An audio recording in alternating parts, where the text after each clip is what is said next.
So thank you all, and thank you all for giving. It's been a tremendous night. Thank you all. And thank you, Angela. Thank you. And we are very pleased to have Angela King, as always. She is an amazing supporter, as she said, an alum.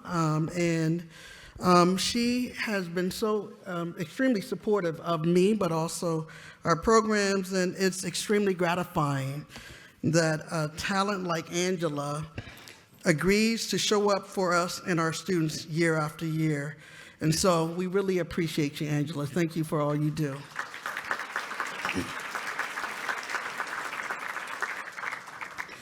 The Odegaard Award is named for the late UW President, Dr. Charles E. Odegaard.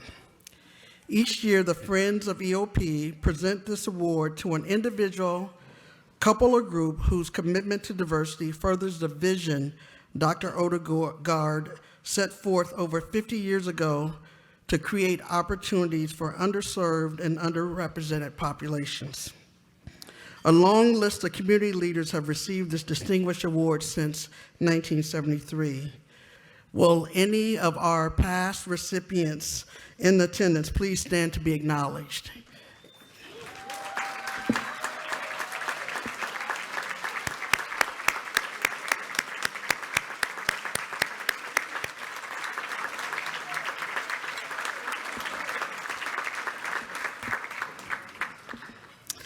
This year's recipient of the Odegaard Award, Frank Irigon,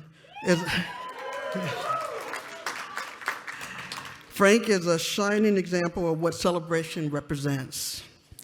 I have tremendous respect for Frank Irigon and all that he has done to advance rights for underrepresented, underserved, and marginalized communities. I have become quite fond of Frank and his wonderful wife and partner, Felicita. We have developed a relationship, although I remind him, as Felicita can attest to this, I remind him quite often that he was not happy when I was hired.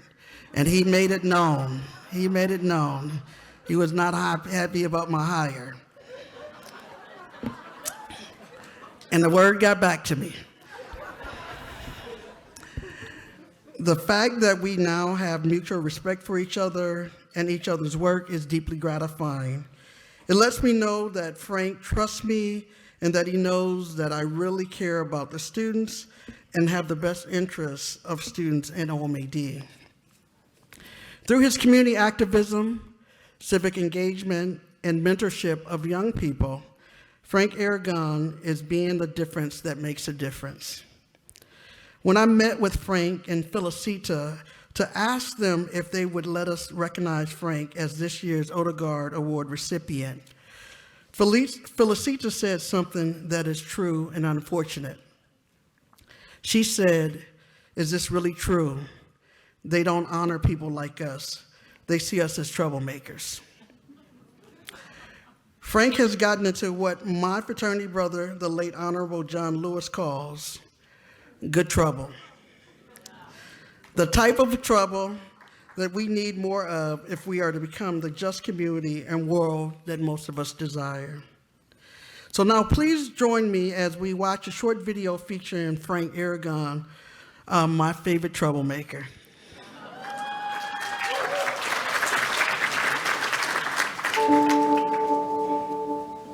Our first sergeant took us all together, blacks and Asians and Hispanics, well, Chicanos.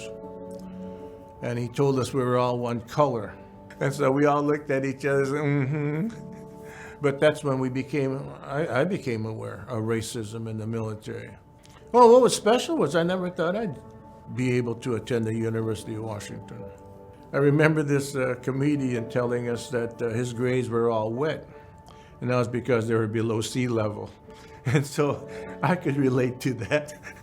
And so the Educational Opportunity Program gave me a pathway into the University of Washington.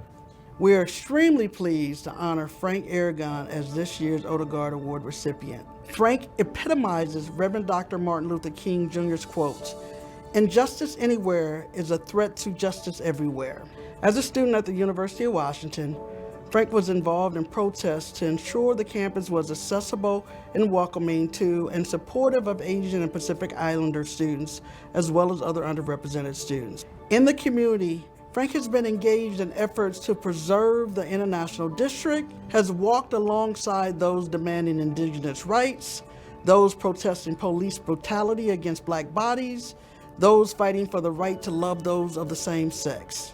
In short, if there is injustice, Frank is willing to take it on. When he was an undergraduate student, part of how he was able to go to the UW financially was to join ROTC. Frank would go to his ROTC classes or whatever with his full uniform on, go in the restroom, take the uniform off and roll it up and put it in a grocery bag. And then he'd be out in the quad or someplace protesting what was going on politically. We wanted monies for Asian Week, Black Week, Chicano Week, and we couldn't get it from the University of Washington. And we were so disappointed. Ralph Anderson, I think that was his name, he was president of ASUW. He said, you know, if you guys want anything done, you guys are gonna have to run for office. And that's what we did. Yeah, we formed a minority feminist slate and won. We were able to take over student government and get what we wanted. But personally, I wasn't prepared. I didn't know much about Robert Rules of Order. You know, to me, whoever yelled the loudest got the floor. As long as I've known Frank, he's always been involved, you know, in that short period of time. And that's what attracted me to him, actually. His involvement and I think his courage into going into something and doing something and trying to get through it. Even right now, with the community that he's involved with, the issues that he's involved in, he follows through. Before I met him, I heard all kinds of things about him, and it was not good. You know, people said, Frank is a radical. And, you know, being a journalist myself, you don't take things at face value. But the more I get to know Frank, the more I know that it is not just a simple definition of a radical. Well, back in those days, anyone over 30 we couldn't trust. We did a lot of organizing on that premise. See, that was the big difference. What we did was for the community. We didn't work with them. And so looking back, we would have gone into the community itself and then explained to them why we were going to protest. We had a big impact that showed that Asians weren't your model minority, that we were willing to rise up and stand for what we believed in was correct, what was right. And that was to preserve and protect the Chinatown International District. But in retrospect, yes, we could have did a better job. We could have reached out to those politicians, whether they're Asians or not, and to have allies. He go out of his way to support young people to make sure that our next generation of leaders will be ready to carry the torch. I was a high school student, and his kids were at the same high school as me, Hazen High School in Renton. And even then, as I began to get involved in student government and local politics, Frank Irigon was there bringing young people into the process, even at that time. I see Frank everywhere. Throughout the last 50 years, I mean, he's involved at the state level, at the legislature, you know, with the governor's office. You know, I see him involved with city councils in Seattle and some of the other city councils within King County. Give as much as you can in terms of your time and make these social changes rather than being on the sideline and doing nothing. I mean, that's one thing that I've learned, is to be accepting of what people can do for the movement. I don't expect them to join us in a march or join us in protest. But if they support us and can advocate for us on the sideline, that's even better. First of all, it's about time that you receive this honor, Frank. So 50 years is a long, long time. And so you really deserve this recognition. Frank, thank you for all the things that you have done and will continue to do. Thank you very much for all you have done for us, for the entire Asian community and people of color.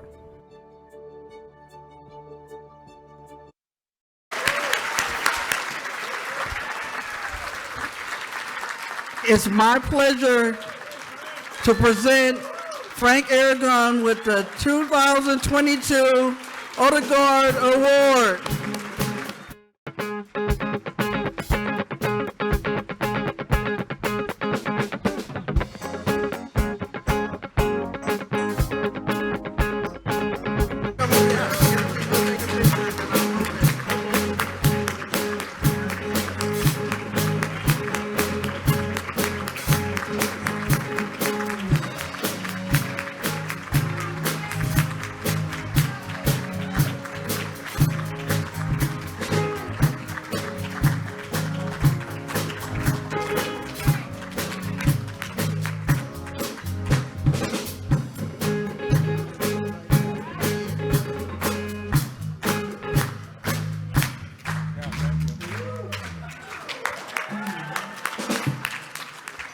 Yeah, thank you, Ricky.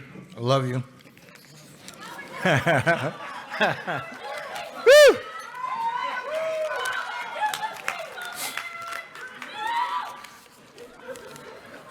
When I was writing my speech, my wife reminded me to, one, be respectful. Cindy Domingo just told me no cussing. So that cut my speech down to 1 minute. I remember I too am a product of EOP. My student number was 7141429. My King County booking number was, just kidding.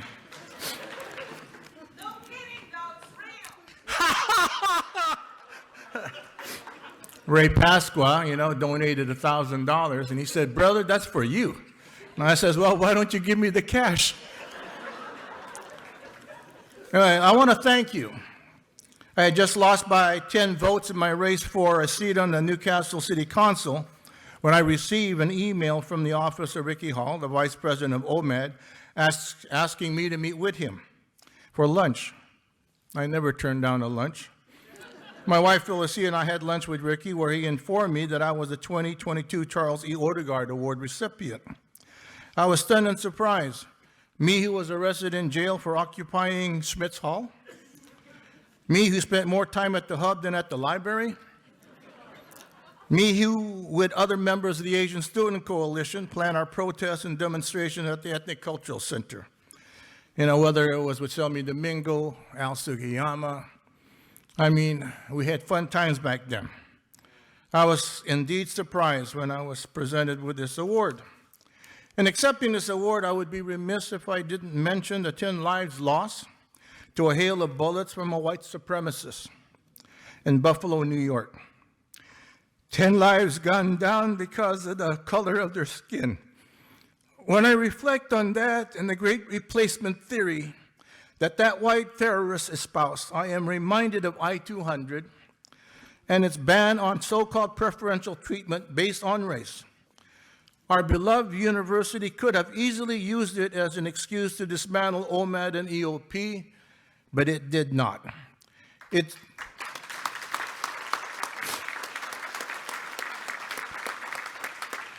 stood strong in its support of President Charles E. Odegaard's commitment to diversity, equity, and inclusion. It didn't succumb to playing it safe. It shouted for all to hear its continued commitment to diversity, equity, and inclusion.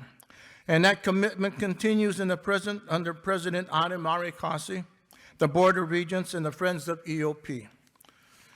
I want to acknowledge the University of Washington Alumni Partnership Club, OCA Asian Pacific American Advocates Greater Seattle Chapter, Asian Pacific Islander Americans for Civic Empowerment, and the Puget Sound Advocates for Retirement Action for keeping me engaged and involved.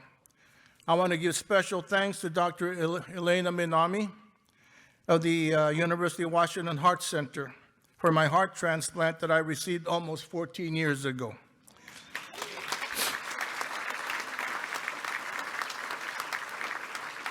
And to my donor's family, I am indeed blessed.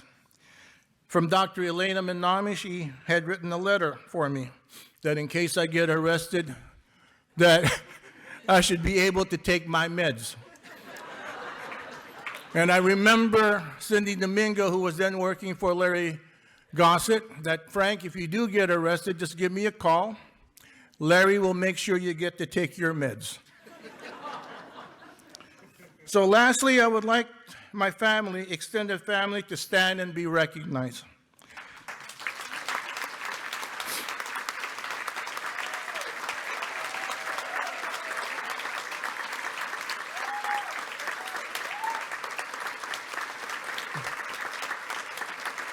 I've been married for 51 years.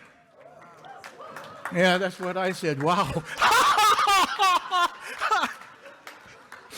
I owe so much to them for always having my back, and I love them so very much, and I love you all for your support of the Educational Opportunity Program. So again, like with Angela, without EOP, I wouldn't be here. I wouldn't have gotten a degree. I wouldn't have been able to attend the University of 1,000 Years, the University of Washington. Go Dogs!